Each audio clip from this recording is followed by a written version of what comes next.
Bersua kita sekali lagi dalam webinar bersempena sambutan 6 Ogos Hari Peladang, Penternak dan Nelayan kali ke-46. Baiklah saudara, kita teruskan atu cara kita pada pagi ini dengan pembentangan kertas kedua bertajuk Impak COVID-19 terhadap pengeluaran dan pemasaran produk pertubuhan peladang yang akan disampaikan oleh Yang Berbahagia Datuk Azulita Salim, Ketua Pengarah Lembaga Pertubuhan Peladang.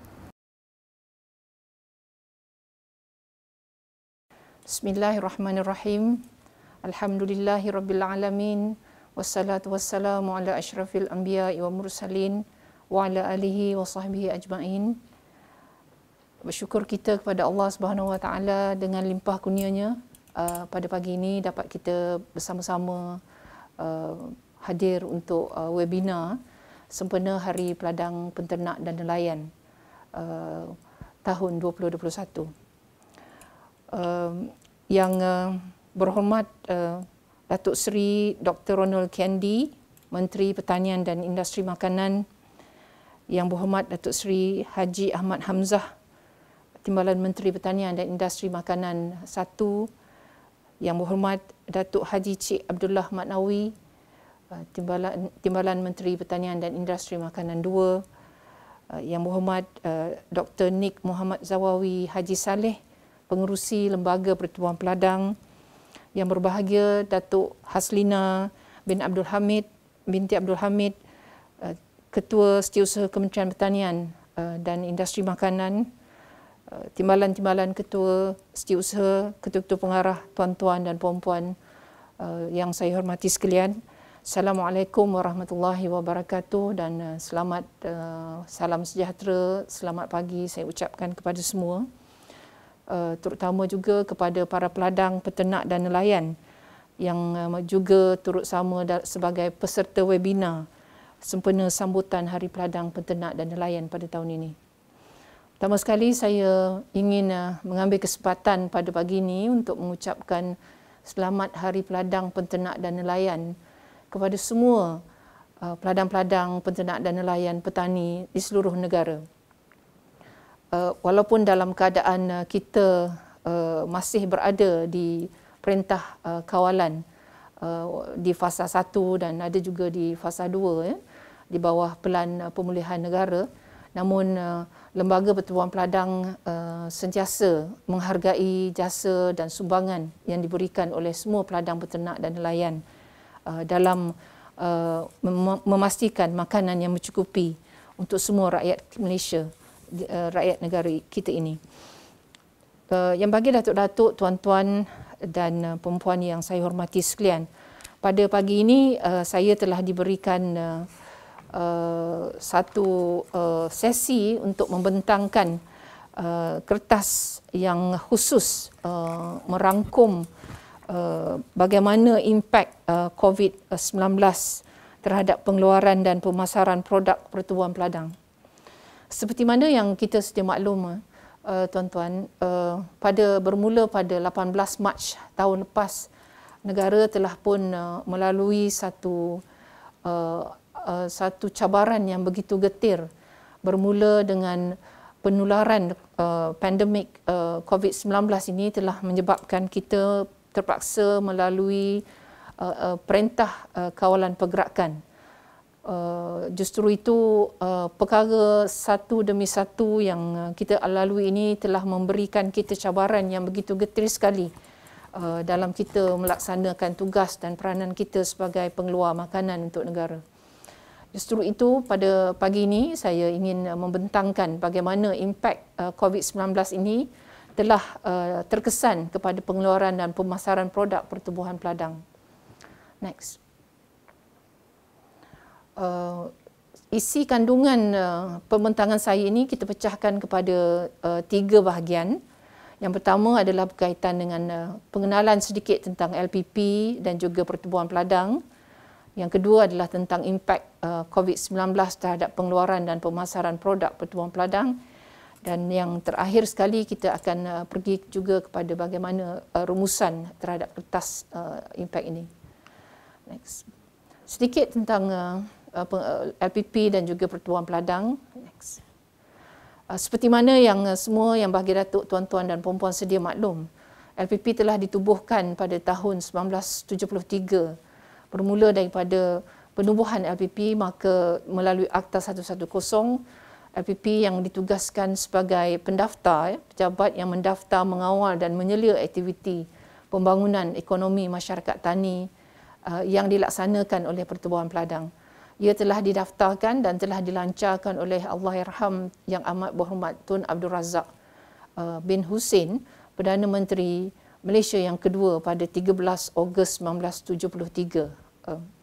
Seterusnya apabila LPP ditubuhkan, kita telah melalui juga satu proses. Ya. Sebenarnya penubuhan Pertubuhan Peladang ini adalah hasil daripada apa yang telah kita alami pada ketika 1970-an, di mana terdapat dua institusi luar bandar, iaitu Syarikat Kerjasama Asas Tani, Koperasi Asas Tani ataupun kita panggil KAT, dan Persatuan Peladang, yang pada ketika itu terdapat kedua-dua institusi ini digabungkan dan maka tertubuhlah satu institusi, iaitu dipanggil Pertubuhan Peladang di bawah Akta 109. Next. Tokoh yang telah mengasaskan penubuhan Lembaga Pertubuhan Peladang dan juga Pertubuhan Peladang ini sebenarnya lain tak bukanlah selain daripada Allahyarham Tun Abdul Razak, Perdana Menteri yang kedua Malaysia. Juga ada penglibatan yang begitu banyak sekali atau sumbangan yang begitu banyak sekali daripada Tun Ahmad Sarji bin Abdul Hamid yang pada ketika itu telah pun dilantik sebagai Ketua Pengarah Lembaga Pertubuhan Peladang yang pertama. Dan penglibatan daripada yang mulia Tengku Ahmad Ritaudin juga sebagai pengerusi LPP yang pertama. Next. Dua akta ini adalah menjadi akta rujukan kita dalam kita melaksanakan peranan kita sebagai pendaftar kepada Pertubuhan Peladang, iaitu Akta Lembaga Pertubuhan Peladang Akta 110 dan juga Akta Pertubuhan Peladang Akta 109. Untuk makluman semua, perlu juga saya maklumkan asas-asas struktur Pertubuhan Peladang ini. Keseluruhannya kita mempunyai 279 Pertubuhan Peladang kawasan dengan keahliannya sebanyak lebih kurang 920,000 ada kita paparkan di layar, ya. Dan hasil daripada keanggotaan atau keahlian ini yang melibatkan 279 di peringkat negeri pula adalah sebanyak 14 Pertubuhan Peladang negeri dan juga satu peringkat Apex, iaitu di peringkat Pertubuhan Peladang kebangsaan. Di bawah LPP kita menarujui ataupun mengurus serta mengawal 211 Pertubuhan Peladang, sementara di bawah MADA sebanyak 27, KADA sebanyak 13 dan di bawah Jabatan Pertanian Sarawak sebanyak 28. Dan keseluruhan Pertubuhan Peladang kawasan negeri dan juga kebangsaan kita mempunyai nilai lebih kurang 294 Pertubuhan Peladang keseluruhannya. Next. Di antara fungsi utama mengikut Akta LPP adalah sebagai tugas utama LPP adalah menggalak, mempergiat, memudah dan juga mengusahakan kemajuan ekonomi dan sosial Pertubuhan Peladang. Selain daripada itu, LPP juga mendaftar, mengawal dan menyelia Pertubuhan Peladang dan mengadakan peruntukan bagi perkara yang berkaitan dengannya.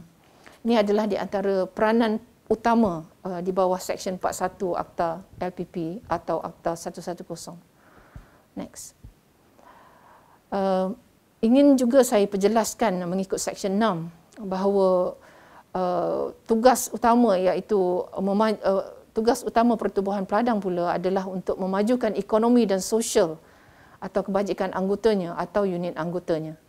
Bila kita kata unit anggota itu sebenarnya adalah ahli-ahli peladang lah. Anggotanya adalah ahli peladang dan unitnya pula adalah unit-unit di peringkat Pertubuhan Peladang. Next. Hari ini seperti mana yang saya nyatakan sebentar tadi, penjelasan ataupun perkongsian yang ingin dinyatakan dalam kertas ini lebih kepada melihat bagaimana impak penularan COVID-19 terhadap pengeluaran dan pemasaran produk pertubuhan peladang. Next. Seperti mana yang kita sedia maklum apabila kawalan pergerakan dilaksanakan, di awal-awal PKP terlaksana iaitu di bulan Mac dan bulan April tahun lepas, kita telah pun merasakan bahawa keadaan untuk memperolehi bekalan makanan sangatlah terhad. Apabila pergerakan membawa bekalan makanan ataupun apabila kekurangan tenaga untuk menuai ataupun mendapatkan hasil-hasil pertanian daripada ladang, dan apabila sekatan jalan raya dilaksanakan, maka isu pengoperasian perkhidmatan sokongan yang dilaksanakan oleh pertubuhan peladang telah pun dihadkan untuk mendapatkan input, untuk mendapatkan khidmat kejenteraan dan sebagainya juga adalah satu perkara yang agak terhad untuk diperolehi oleh ahli-ahli peladang kita. Ini adalah menjadi cabaran apabila kita mempunyai tanggungjawab untuk memastikan makanan sebenarnya mencukupi untuk consumption ataupun untuk kita untuk membekalkan kepada rakyat kita di Malaysia ini. Terputusnya rantaian pengagihan bekalan makanan pada awal PKP yang lalu telah menyebabkan hasil tidak dapat dipasarkan. Terdapat juga hasil yang telah dikutip ditinggalkan saja di jalanan tanpa dapat dipasarkan berikutan daripada pergerakan yang merentas negeri yang yang telah dihadkan. Dan kita sedia maklum bahawa makanan adalah sesuatu yang cepat rosak, produk yang cepat rosak, dia adalah perishable. Sekiranya tidak diuruskan dengan baik, makanan tersebut akan menjadi tidak boleh dimakan lagi lah. Jadi terdapat risiko yang begitu besar apabila berlakunya MCO, apabila kita kaitkan dengan bekalan makanan kepada rakyat kita di Malaysia ini. Selain daripada itu, disebabkan oleh pemasaran yang tidak dapat dilaksanakan dengan baik, maka pendapatan petani, peladang, penternak, nelayan juga telah terjejas. Ini adalah satu keadaan di mana telah menyebabkan ahli-ahli peladang, penternak, nelayan merungut dan juga meminta supaya perhatian diberikan kepada mereka agar pemasaran kepada hasil-hasil produk dapat dilaksanakan segera. Lembaga Pertubuhan Peladang bersama agensi jabatan di bawah Kementerian Pertanian dan Industri Makanan telah berbincang bersama-sama bagaimana kaedah ataupun cara yang terbaik untuk kita dapat menyelesaikan isu yang kita hadapi pada ketika itu. Alhamdulillah, kita telah pun berjaya memastikan bekalan makanan dapat kita pasarkan dan dapat kita keluarkan dengan baik. Tuan-tuan, perempuan yang saya hormati sekalian, dalam memulihkan ekonomi negara, kerajaan telah pun melaksanakannya melalui strategi pemulihan ekonomi negara yang kita panggil sebagai 6R.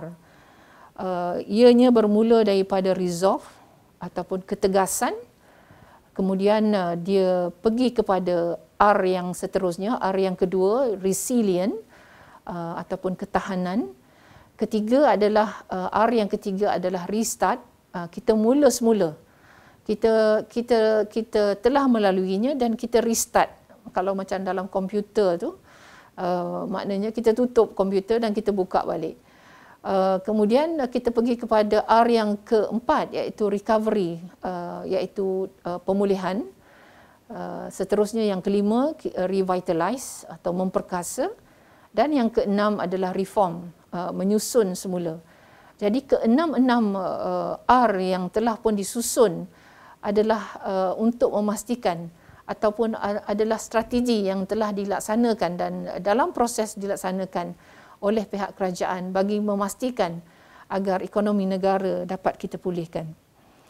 Yang berbahagia Datuk-Datuk, tuan-tuan, perempuan yang saya hormati sekalian, keprihatinan negara ataupun kerajaan untuk memulihkan ekonomi negara ini sangatlah kental dan sangatlah begitu committed sekali. Walaupun negara kita mengalami penurunan dalam aspek KDNK negara dengan negatif 3.3% pada ketika itu, namun kerajaan tidak berputus asa dan telah pun melaksanakan kaedah pemulihan ini dengan begitu baik sekali. Next. Okey, di LPP pula, kita sebagai agensi yang agensi berkanun di bawah Kementerian Pertanian tidaklah akan membiarkan keadaan begitu saja. Hasil daripada 6R yang ada telah dilaksanakan oleh kerajaan. LPP telah pun memulakan langkah ataupun melaksanakan pelan mitigasi LPP bertujuan untuk memulihkan ekonomi peladang-peladang, penternak, nelayan dan juga yang paling utama juga adalah memulihkan ekonomi ataupun keadaan di pertubuhan peladang sendiri. Kalau kita lihat dalam aspek apa yang telah kita laksanakan, dengan keadaan resolve ataupun pada stages atau pada kedudukan R yang pertama ataupun resolve, iaitu ketegasan, kesemua arahan-arahan yang dikeluarkan oleh pihak MKN telah kita ikuti. Resolve pendekatan membabitkan dalam tindakan mengawal penularan wabak COVID-19. Kita sekiranya gagal mematuhi tindakan akan dikenakan ataupun compound akan dikenakan dalam keadaan serta-merta. Ia telah memberi kesan yang baik kepada negara kerana berupaya mengawal daripada terus merebaknya penularan COVID-19 ini. Jadi SOP, pemakaian face mask, social distancing, kebersihan dan juga memastikan update MySejahtera, pengoperasian di pertubuhan peladang kita pastikan ia dilaksanakan mengikut arahan pihak Majlis Keselamatan Negara dan sebagainya. Ini adalah dalam kategori resolve yang kita laksanakan. Seterusnya untuk resilient pula, kalau kita lihat ketahanan, tuan-tuan, ketahanan ataupun resilient melalui pakej-pakej rangsangan ekonomi yang telah diluluskan oleh pihak kerajaan, maka LPP turut menjadi di antara agensi yang menerima peruntukan untuk disalurkan ataupun untuk dilaksanakan bagi membangunkan semula pertubuhan peladang dan juga peladang-peladang. Kita telah menerima peruntukan prihatin sebanyak 51.56 juta bagi memastikan aktiviti-aktiviti pengeluaran dan pemasaran dapat kita laksanakan atau teruskan. Di peringkat yang ketiga pula, iaitu restart, memulakan semula, kita telah melaksanakan penjanaan semula atau kita restart ekonomi dengan secara teratur dan lebih terkawal dengan peruntukan yang disalurkan oleh kerajaan melalui prihatin yang saya nyatakan sebentar tadi. Peruntukan pembangunan tahun 2021, jaminan dana jaminan makanan 2021 akan terus kita laksanakan perbelanjaannya untuk merancakkan pertumbuhan ekonomi. Kita kena bantu kerajaan untuk merancakkan pertumbuhan ekonomi, tuan-tuan. Jadi peruntukan yang kita terima ini adalah sebenarnya bagi memastikan kelangsungan pembekalan makanan dapat kita laksanakan dengan baik. Jadi untuk di peringkat pertubuhan peladang, kita telah pun menerima peruntukan untuk program menaik taraf dan menambah hayat mekanisasi ladang sedia ada. Yang pertama. Yang kedua adalah untuk dana khas projek agro makanan pertubuhan peladang. Dan yang ketiga adalah program peningkatan mobilisasi dan logistik bahan makanan. Selain daripada itu, kita juga turut menerima peruntukan yang dihaskan untuk golongan B40 yang juga sentiasa diberi perhatian oleh Lembaga Pertubuhan Peladang agar dapat dibantu golongan ini untuk meningkatkan lagi pendapatan mereka. Bagi kriteria ataupun bagi R yang keempat, iaitu strategi atau recovery, ini adalah satu kaedah pemulihan ekonomi yang mana kita laksanakan secara norma baru. Terdapat akan saya jelaskan sebentar lagi bagaimana strategi recovery ini kita laksanakan. Untuk yang kelima, memperkasa ekonomi secara keseluruhan, iaitu revitalize, maka Lembaga Pertubuhan Peladang telah pun melihat bagaimana kelangsungan ekonomi peladang dan pertubuhan peladang ini dapat kita teruskan. Kita sekarang berada pada tahap ini, iaitu kita berada pada tahap R yang kelima ini. Dalam konteks pertubuhan peladang, kita mohon kerjasama kepada semua pemimpin-pemimpin peladang, ahli-ahli peladang dan juga anggota-anggota pertubuhan peladang agar sama membantu dan menyokong kita dalam kita memperkasakan pertubuhan peladang. Kita perlu juga melihat bagaimana penguasaan rantaian nilai dapat kita laksanakan agar memperkasakan pertubuhan peladang ini dapat menjadi salah satu daripada agenda utama kita. Sementara reform ataupun 6R yang ke-6 menyusun semula ini, kini akan kita laksanakan melihat kepada keseluruhan 5R yang telah kita laksanakan. Kita akan melaksanakan penyusunan semula dan ada di antaranya telah kita laksanakan terdahululah bagi memastikan ianya dapat pemulihan ekonomi peladang dapat kita sempurnakan. Next. Tuan-tuan, puan-puan yang saya hormati sekalian, para peladang, peternak dan nelayan, di antara pelan mitigasi COVID-19 pertubuhan peladang yang perlu saya jelaskan di sini, iaitu yang pertama, melaksanakan norma baru dalam institusi pertubuhan peladang. Ini adalah bagi memastikan keselamatan penularan dapat kita kekang, dapat kita putuskan. Jadi ini telah pun dilaksanakan di semua pertubuhan peladang. Penyaluran peruntukan dan insentif di peringkat pertubuhan peladang juga telah kita laksanakan dengan adanya dana khas untuk pertubuhan peladang dan lain-lain lagi. Merangsang semula perniagaan pertubuhan peladang dan ahli peladang yang terjejas juga telah kita laksanakan dan dalam proses juga, ada di antaranya masih lagi dalam proses untuk kita laksanakan. Next. Inisiatif, di antara inisiatif yang dalam pelan mitigasi pembangunan pertubuhan peladang ini, yang pertama adalah kita telah pun membuat semakan semula kepada semua pinjaman pertubuhan peladang yang telah diberikan kepada semua PPK, PPN dan juga nafas kiranya adalah, dan kita telah kurangkan charge-nya daripada 2% kepada 1%, charge faedah ataupun charge perkhidmatan daripada 4 setahun kepada 3%. Kita juga telah membenarkan penjadualan semula bayaran ini dibuat. Peluasan skop pinjaman pembelian aset dan projek-projek lain kita berikan kelonggaran. Tambahan dana juga disebabkan oleh penularan ini. Banyak pertubuhan peladang meminta ataupun mohon moga agar diberikan peningkatan dalam tambahan dana yang sedia ada.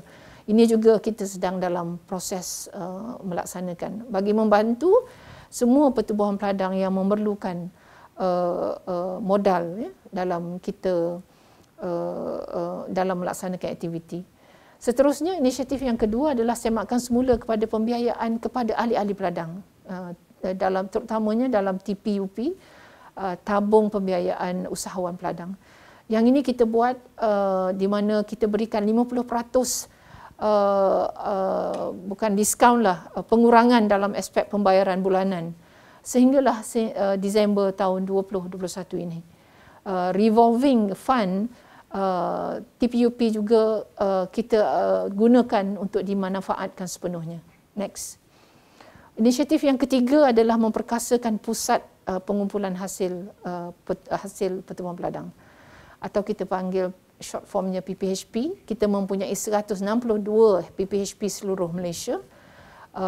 Kini kita telah pun mengenal pasti di manakah pertubuhan peladang yang mempunyai PPHP yang sangat aktif, yang banyak memberikan peranan terhadap pemasaran keluaran hasil ahli-ahli peladang.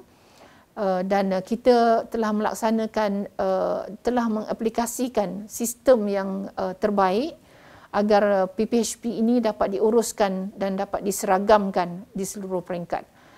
Kita juga ada dalam proses untuk melaksanakan collection center dan juga distribution center untuk memastikan peladang-peladang tidak mempunyai masalah dalam memasarkan hasil keluaran mereka.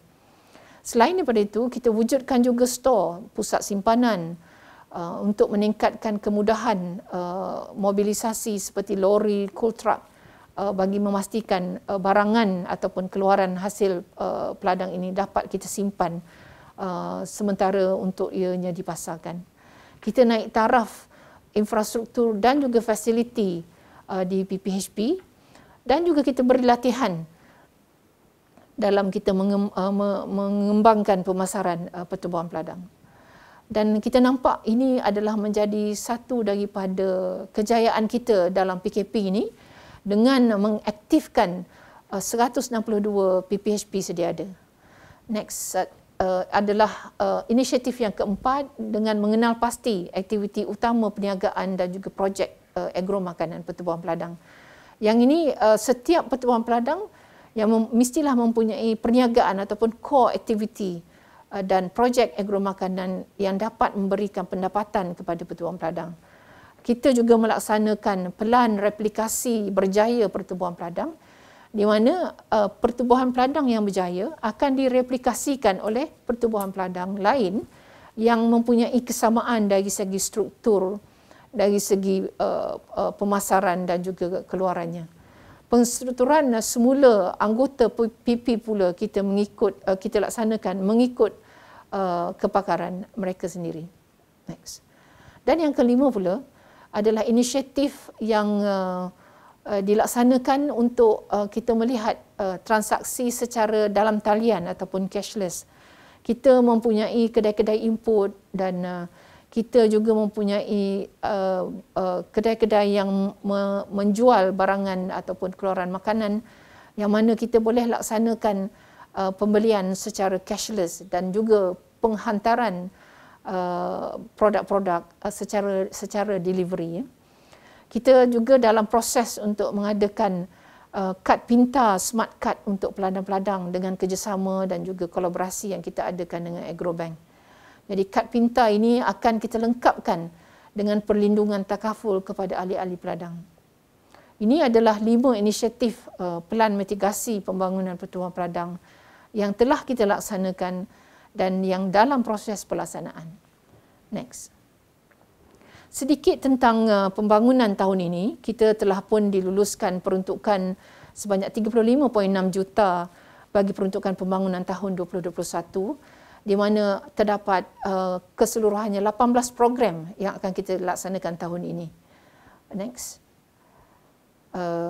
Sasaran sumbangan LPP bagi tahun ini di bawah rancangan Malaysia ke-12, kita panggil rolling plan yang pertama, kita mensasarkan agar peruntukan yang diluluskan ini dapat menghasilkan 558,000 metrik tan dengan nilai sebanyak 1.5 bilion.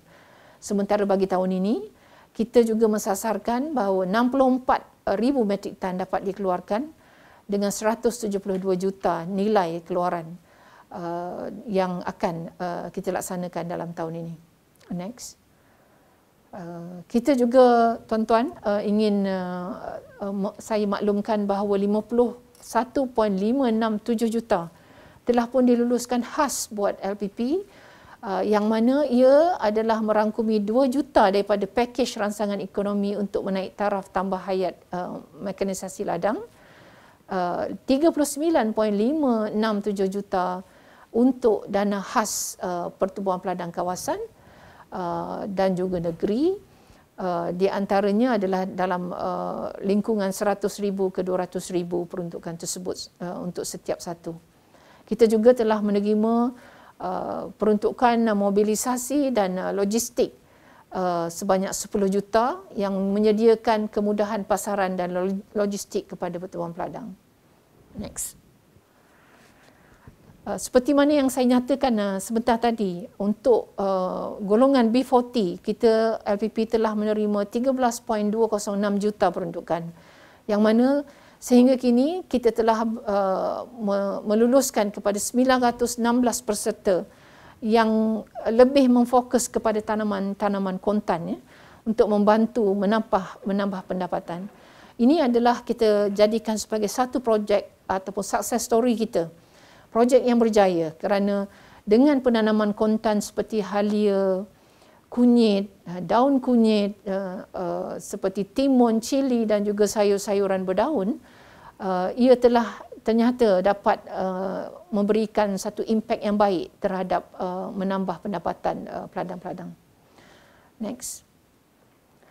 Jadi kita telah mensasarkan program dengan impak yang begitu baik sekali, di mana dengan menaik taraf hayat dan juga mekanisasi ladang tadi, kita mampu untuk meningkatkan perkhidmatan kejenteraan seluas 5,290 hektar dengan manfaat pesawah keseluruhannya sebanyak 64,927 orang pesawah. Untuk dana khas pertubuhan peladang pula, kita mempunyai memberi impak kepada 224 pertubuhan peladang dengan keahlian yang begitu ramai, ya. Keseluruhan 467 projek agromakanan seperti tanaman sayur-sayuran, buah-buahan, ternakan dan ternak air telah pun kita laksanakan. Kita juga telah melaksanakan penjenamaan semula pusat-pusat pengumpulan dengan melalui peladang outlet PP yang sedia ada. Untuk mobilisasi peruntukan yang melibatkan mobilisasi dan logistik, kita melibatkan 62 buah pertubuhan peladang, di mana ianya dapat mendapat kemudahan untuk tujuan pemasaran hasil pengeluaran tadi. Next. Selain daripada itu, kita juga ingin maklumkan bahawa LPP telah pun menerima kelulusan peruntukan untuk program projek pertanian organik sebanyak 23 juta yang melibatkan 460 komuniti dan juga projek ladang e-satellite sebanyak 10 juta bagi yang dilaksanakan secara geran padanan sehingga kepada 30,000 setiap satu peserta. Jadi ini adalah inisiatif yang kita dapat diluluskan oleh pihak Kementerian Keuangan dan juga pihak MAFI bagi mensasarkan agar pengeluaran tanaman secara organik, ya, ternakan secara organik dan ternak air secara organik dapat kita laksanakan. Begitu juga dengan penggunaan teknologi IoT melalui e-satellite yang kita galakkan agar semua peladang-peladang dapat laksanakan. Next. Sedikit tentang pemasaran kita. Fokus utama LPP adalah memastikan bahawa kita mempunyai penguasaan terhadap rantaian nilai. Di antara yang kita fokus melalui penguasaan ini adalah menjenamakan PPHP kepada peladang outlet. Kita mempunyai 162 peladang outlet seluruh Malaysia. Dengan penjenamaan ini, daripada hasil jualan secara keseluruhannya telah pun kita nampak berlaku peningkatan. Next. Ini adalah yang berbahagia Datuk, tuan-tuan dan puan-puan, event yang telah kita laksanakan semasa penjenamaan dibuat daripada PPHP kepada peladang outlet. Satu jenama yang begitu mudah untuk diterima dan juga nampak impak yang ada. Hasil daripada keluaran-keluaran peladang ini kita dapati telah pun dapat berjaya dipasarkan dengan baik sekali di peladang-peladang outlet. sedikit gambar ada dipaparkan untuk makluman semua. Next. Okey.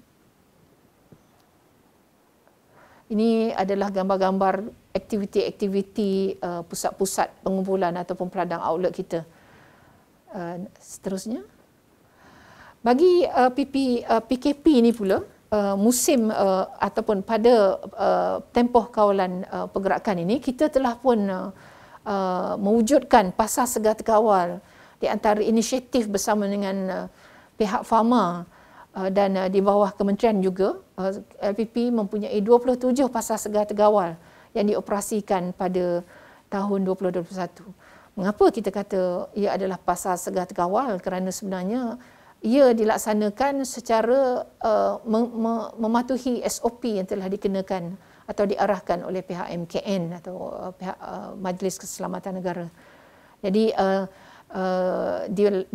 dilampirkan, saya paparkan 27 pasar segar terkawal yang kita ada di merata negeri, di Semenanjung dan juga di Sarawak.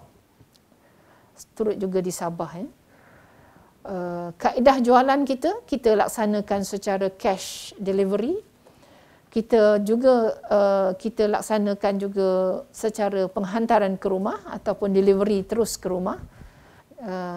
Kita juga ada drive-thru, bawa kereta masuk dan boleh membuat pesanan, dan pesanan selesai diterima, boleh bayaran terus dapat dilaksanakan. Dan untuk pasar segar terkawal di dalam PKP tahun ini, kita telah pun berjaya menjual jumlah jualan sebanyak 7.6 juta. Dengan hasil jualan sebanyak 1.630